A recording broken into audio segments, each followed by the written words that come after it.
Señoras y señores, buenas noches. Esto es Al Cierre, al término del día, de la jornada, los temas relevantes y trascendentes para el debate y el análisis. Gracias por acompañarnos. Muy buenas noches. Le doy la bienvenida.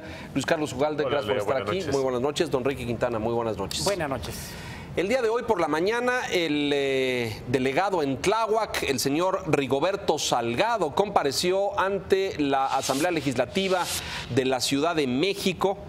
Fue a defenderse de los señalamientos en su contra por no solamente estos trágicos y sangrientos acontecimientos recientes en su delegación con muerte de delincuentes, criminales, vínculos con el narcotráfico.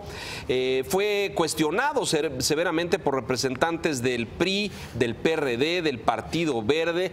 En esencia dijo el señor Salgado que no va a pedir licencia, que las acusaciones son infundadas, negó cualquier vínculo o cualquier nexo con organizaciones criminales, dice que tiene la capacidad política para seguir gobernando Tláhuac y que salvo incidentes aislados, lo cual me parece también incidentes, que Tláhuac está en paz. Eso dijo el día de hoy el señor Salgado. Todo parece indicar que en la Asamblea como que se preparan los mecanismos para prescindir de sus servicios, me parece, ¿no? Hay que distinguir la parte judicial de la parte política. Lo que hoy tuvimos fue un cuestionamiento político al señor Salgado. No fue sorpresa el hecho de que dijera que negaba categóricamente cualquier vínculo con el crimen organizado. Cuando se le cuestionó respecto a los parientes de Ojos, insertos en su equipo, en su administración, contratados en la administración de la delegación, fue muy interesante la respuesta. Dijo, bueno, es que las contrataciones del personal se hacen de buena fe. Entonces se está justificando. Realmente me parece que no hubo sorpresa en las respuestas que dio. Y como tú señalas, creo que se está configurando un ambiente que eventualmente va a conducir a la remoción del señor Salgado. ¿A través de qué mecanismo? No lo sé. Y decía que esto es la parte política, porque de acuerdo a diferentes fuentes hay procesos judiciales en curso, una investigación que se está realizando. Y de hecho Salgado desafió a la autoridad, dijo, yo no renuncio, si encuentran motivos para removerme, háganlo, pero yo no me voy. Yo primero quisiera decir el contexto. La Asamblea Legislativa de la Ciudad de México ha sido en los últimos 15 años muy omisa en llamar a cuentas a los delegados. Simplemente quiero recordar que Mauricio Toledo, que hoy está cuestionando a cuando fue delegado, fue señalado en muchas ocasiones y jamás fue citado, jamás le exigieron cuentas. Y ha habido muchos delegados. Uno de ellos, por cierto, es Ricardo Monreal, a quien no lo han llamado a cuentas por alguna razón. Pero quiero decir que esta es la primera ocasión en que la Asamblea es muy expedita para hacer esto. Segundo, este es un proceso político de remoción, que es como un juicio político, una suerte de desafuero, simplemente para removerlo y que entonces pueda estar sometido a un proceso judicial. Tercero, yo creo que sí van a ir al fondo, porque esta es la oportunidad del PRD de la Ciudad de México para exhibir a un miembro de Morena, hacerlo por goteo y que esto dure varios meses y este caso puede desgastar mucho más que el caso de Eva Cadena en Veracruz hace algunos meses u otros, porque es muy probable obviamente que este personaje sí esté vinculado y que haya hecho un uso indebido de funciones simplemente en el mejor de los casos por omisión, es decir, por hacerse de la vista gorda, por no haber prestado atención. Y es probable que en otro caso esté vinculado, haya facilitado, haya permitido y efectivamente que personas vinculadas a esta banda criminal sean parte del negocio de la delegación. Es probable, entonces veremos un proceso judicial en este sentido. Tocas el tema político y yo creo que es central en este sentido, porque más allá de los términos jurídicos o no, hay materia, es decir, esta sospecha, él dijo ahí, se está aprovechando una situación política para dañar a un partido con vista a los... Por supuesto ¿Esta es una cacería contra Morena? Sí. No, pero por supuesto, como Morena lo hace contra el PRD y como el PAN lo hace contra el PRI, por supuesto. Y yo creo que están en todo su derecho de decir, el mensaje aquí es decir, Morena también tiene pecadores, que ese ha sido el argumento del PRI y del PAN en los últimos años y sobre todo en los últimos meses. Entonces, aunque a Monreal no lo tocaron, por cierto, y ahí había evidencias de contratos y de cosas. ¿Y por qué no lo tocaron? Porque hay otras negociaciones políticas que después podemos platicar de eso, pero el tema es ese, entonces se vale si se vale, más débil que Monreal, pero también hay que decir esto es selectivo y esto es una razón que hay que exhibir. Ahora, pues por supuesto que este delegado que ha estado en esa delegación como funcionario desde 2004, pues cómo no va a estar enterado de esto. Entonces, reitero, en el mejor de los casos puede ser culpable por omisión, que se llama uso indebido de funciones, por no hacer lo que tiene que hacer, y probablemente algunos colaboradores o él mismo podría estar vinculado. Hay pecados y pecados, y no le quito mérito a un acto de corrupción derivado de un contrato entregado a un favorito, pariente o lo que sea. Pero digamos que la gravedad de un delito de este tamaño, comparado con la posibilidad de que por omisión, negligencia o complicidad haya prohijado la existencia de un cártel o un crimen organizado asentado en la delegación, tiene otras dimensiones.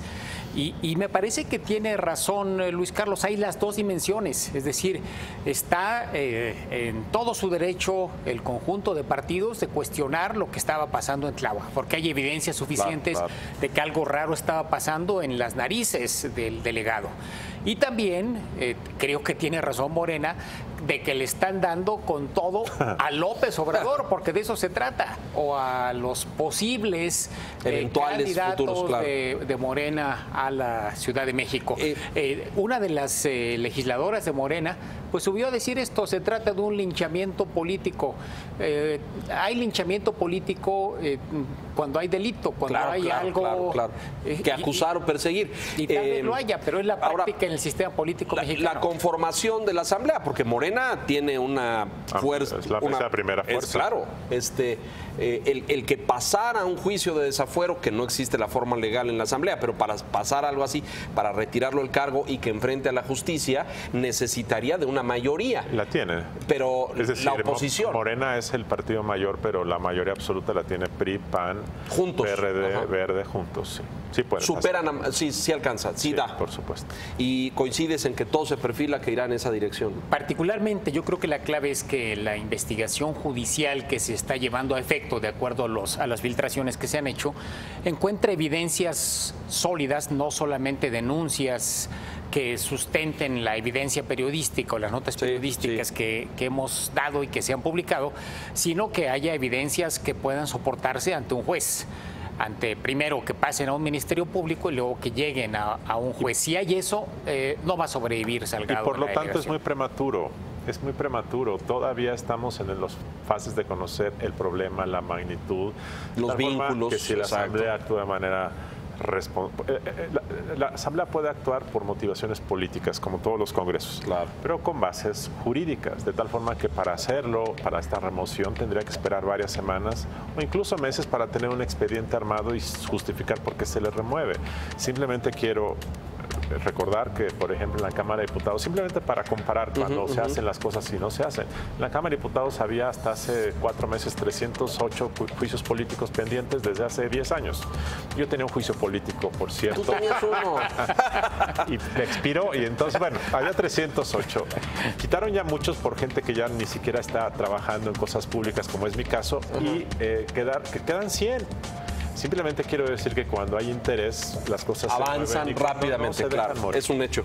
Y ahí hay dos, tú mencionaste a Toledo, pero ahí también está Luna y están otros exdelegados que hoy son asambleístas y que en su momento y en su oportunidad, a lo mejor en la anterior asamblea, fueron señalados igualmente de actos. Hacemos la lista mejor de los que no fueron señalados, creo que sería más corta. Exactamente, sería más corta. Bueno, vamos a mensajes, no se vaya, regresamos enseguida con más temas.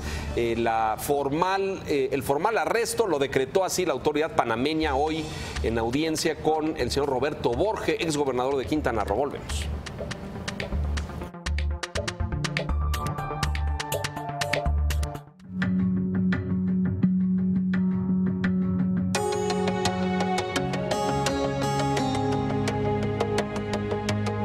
Bloomberg Real Yield se enfoca en temas globales y hechos que afectan directamente los mercados de deuda. Bloomberg Real Yield. Viernes, 11 de la mañana. Porque reconoces lo importante, el financiero Bloomberg.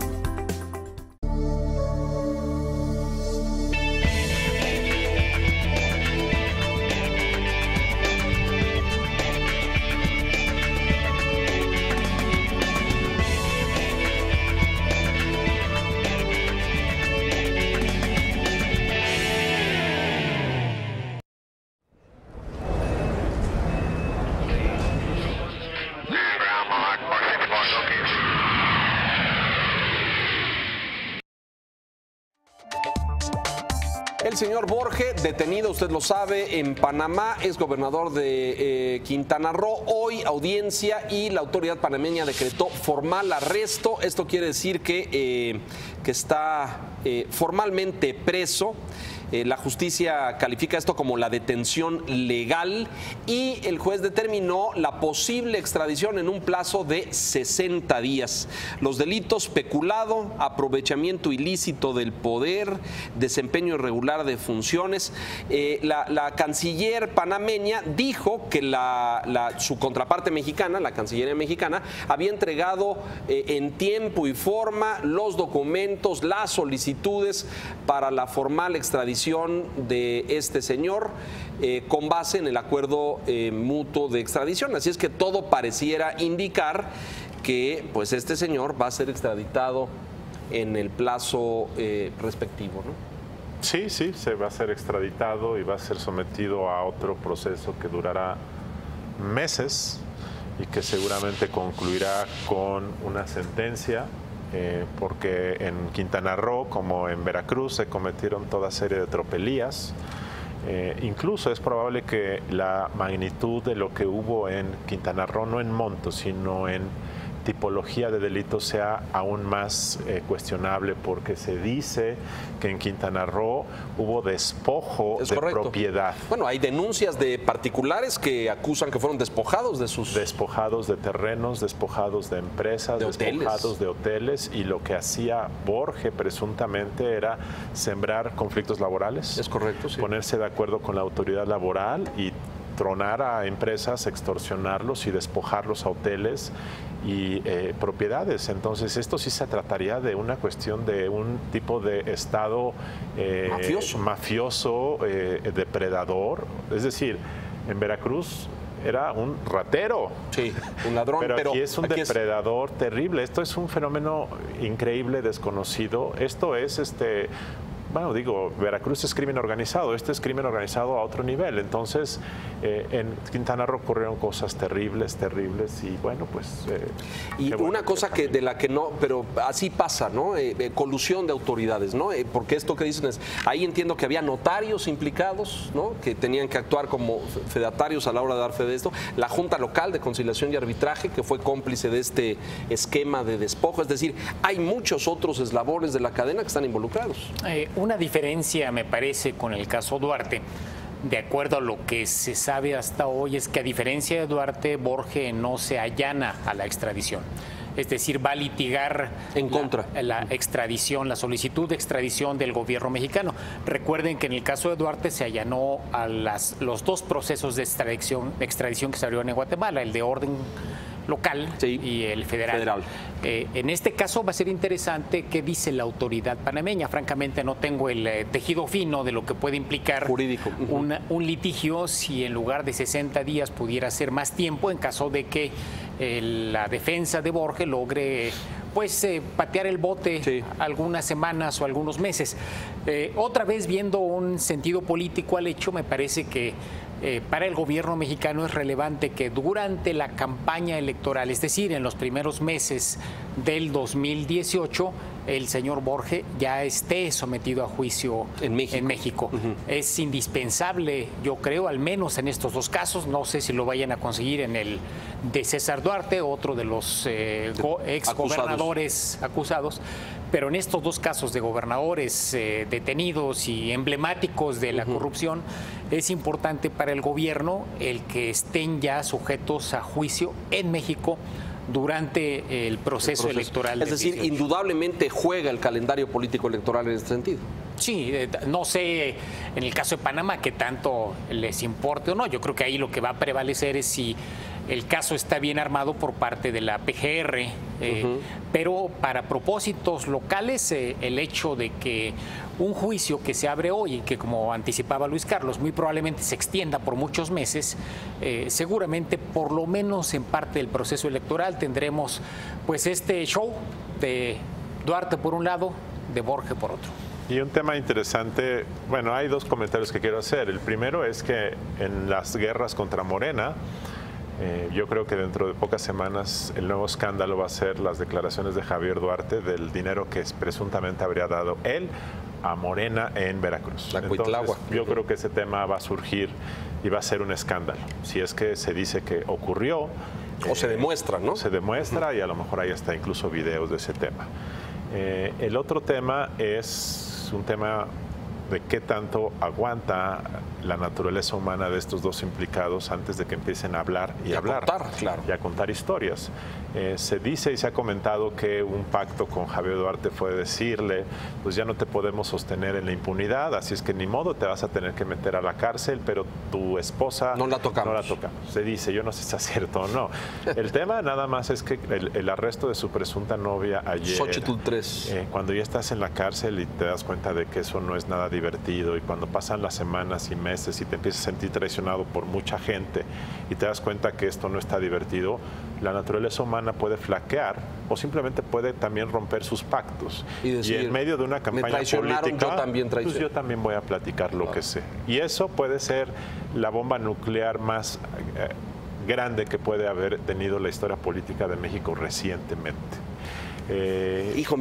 Coincido contigo plenamente. Quisiera entender, porque yo creo que ahí está el Niágara, están las ahí hay salpica para todos lados, para arriba, para abajo, para los lados, para gobiernos, para el gobierno federal, para secretaría. Vete a saber en qué sentido, de ¿no? diversos estados, de diversos partidos. En fin, yo nada más quiero resaltar eso porque en ocasiones digo lo que ocurrió en el caso Duarte y que está haciendo que Duarte sea juzgado es que muchos de sus grandes colaboradores, al sentirse amenazados, empezaron a hablar. Es decir, Mansur, por ejemplo, claro. Y eso ha ocurrido en Brasil, por cierto. Claro. Entonces, bueno, el origen del lavallato es exactamente que convencen a algunos que empiecen a acusar a los otros. Y el empresario, ¿no?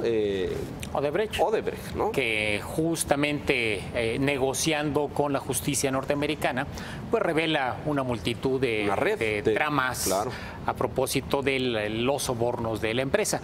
Es algo que ya hemos visto en varios casos, en el caso de Duarte con su abogado, en el caso de Tláhuac a lo mejor también ocurre. Que empieza a contar. Siguiendo esta línea, me pregunto cómo es posible, es decir, cómo la Procuraduría o el gobierno federal no consideran la posibilidad de que él estando allá adentro se dé esta debilidad de la naturaleza humana y empieza a contar. Con la garantía de que no vamos a tocar a Karime es decir... Ahora, y esto es interesante porque en Veracruz hay un doble proceso. La Procuraduría General que está contra Duarte, pero Yunes a nivel estatal está sus propios procesos contra otras personas. Entonces esa doble vertiente puede hacer que este supuesto pacto, si es que el hubo, no lo sé, se resquebraje. Sí, creo que hay un riesgo de, si hubo algún pacto, que efectivamente se quiebre. Pero yo diría, también está la otra posibilidad, no la descartemos, de que no haya este quiebre de los acuerdos y aguante Duarte, y aquí no pasó nada, y se pasa unos añitos en la cárcel, y pues luego cuando ya deje de ser noticia, a disfrutar por ahí los millones. Libertad adelantada, y va a alcanzar en Londres bueno, ya pidió el divorcio, no sé si saben, pero pidió... Sí, claro. ¿Ella o él? Ella. En una corte en París. Y el día de ayer justamente se dio la detención, el lunes, me parece, de esta señora Xochitl 3, no sé si decirle señora o señorita, y ya hubo embargo de inmediato de propiedades, de casas, etcétera. Entonces, coincido, puede haber ahí un sentido de que hay traición por todos lados, ¿no? cómo avalar y respetar un pacto cuando todo lo que se recibe afuera es la traición a ellos. Vamos a mensajes y regresamos con el tema que tal vez sea uno de los centrales de aquí al 2018. ¿Es posible construir una coalición, un gobierno de coalición para el 2018? Volvemos.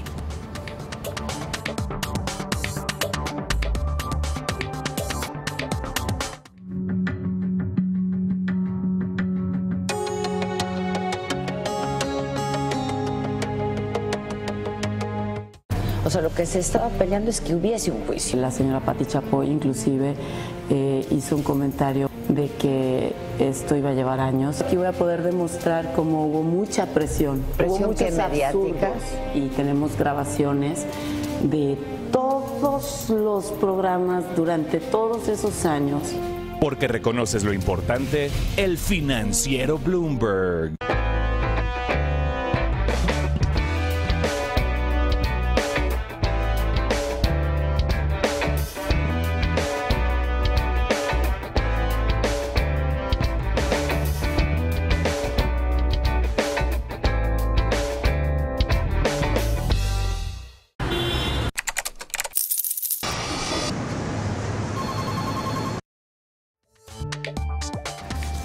El día de ayer, en un paraguas, en un marco que se ha denominado Diálogos Galileos, se reunieron Manlio Fabio Beltrones, Miguel Ángel Mancera y Gustavo Madero del PAN a construir un diálogo en torno a la urgente, inminente, dicen ellos, necesidad de un gobierno de coalición para el 2018. Y el día de hoy, en ese mismo marco, se reunieron ahora ya no políticos, sino politólogos, José Goldenberg, este hombre que ve en pantalla, y Enrique Krause, historiador, ensayista y politólogo.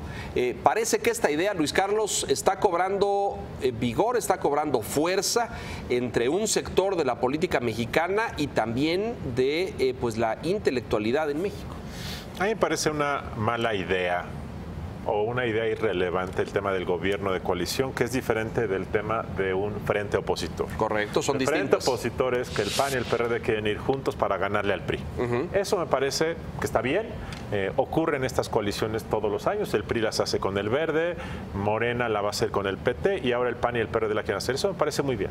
Y gana y después a ver cómo le hacen. Lo que a mí me parece que es una idea un poco irrelevante y que no es el fondo del problema en México, es esta de las ideas de los gobiernos de coalición para darle gobernabilidad a México. ¿Qué ese es el argumento de fondo? Que ese es el argumento de Beltrones. Sí. Y yo creo que el problema central de México nunca ha sido gobiernos de coalición para dar gobernabilidad. La gobernabilidad en este país depende de que se cumpla la ley. La gobernabilidad en este país depende de que tengamos un Congreso que funcione correctamente.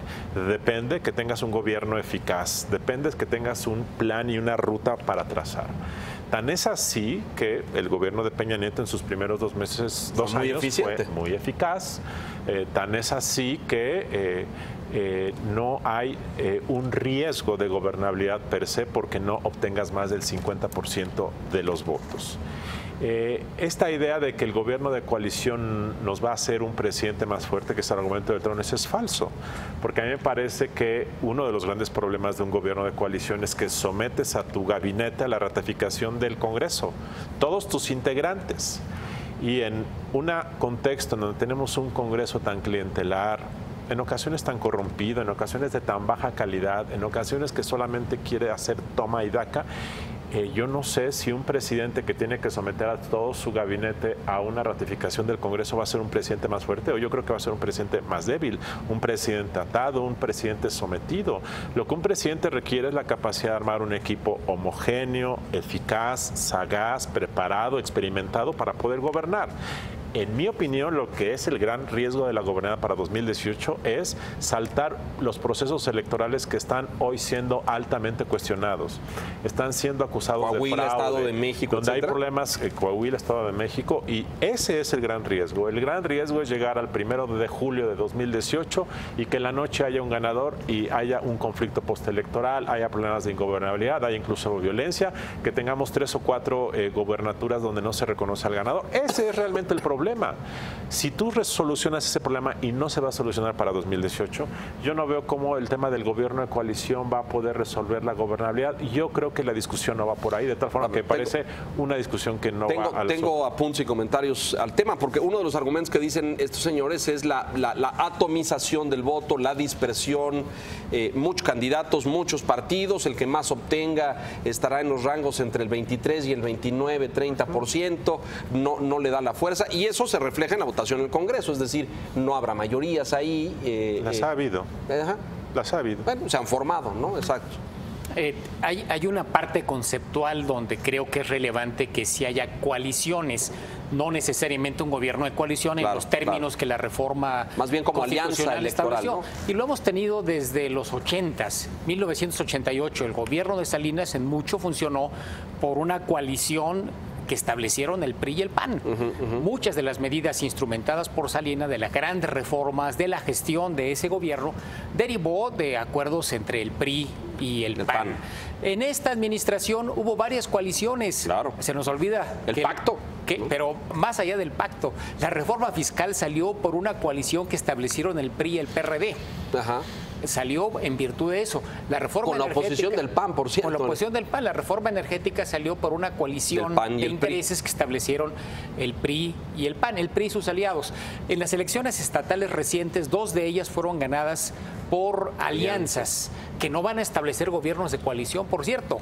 Es decir, en el Estado de México, hasta donde se sabe, Alfredo del Mazo va a gobernar sin que haya una coalición detrás de él, donde el Verde y el PAN jueguen un papel específico. En el caso de Nayarit hubo también una alianza del PAN y del PRD, y entiendo igualmente que se va a gobernar sin un gobierno formalmente de coalición. Entonces, hay que distinguir lo que conceptualmente representa la formación de coaliciones, no de lo que legalmente implica. Yo creo que es muy importante decir aquí, es inédito esto, es decir, México no ha tenido gobiernos de coalición en la historia. ¿Estoy diciendo lo correcto? Correcto. No hay en el pasado. Así es. Es decir, lo que estos señores proponen es algo totalmente innovador que rompe algunos paradigmas. En la Constitución ya está establecido que a partir de 2018 cualquier presidente, en el momento que quiera, puede hacer un gobierno de coalición.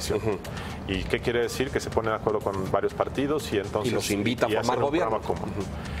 Y se puede diluir en cualquier momento. Lo que Beltrones quiere es reglamentarlo y hacerlo obligatorio. Hoy es voluntario.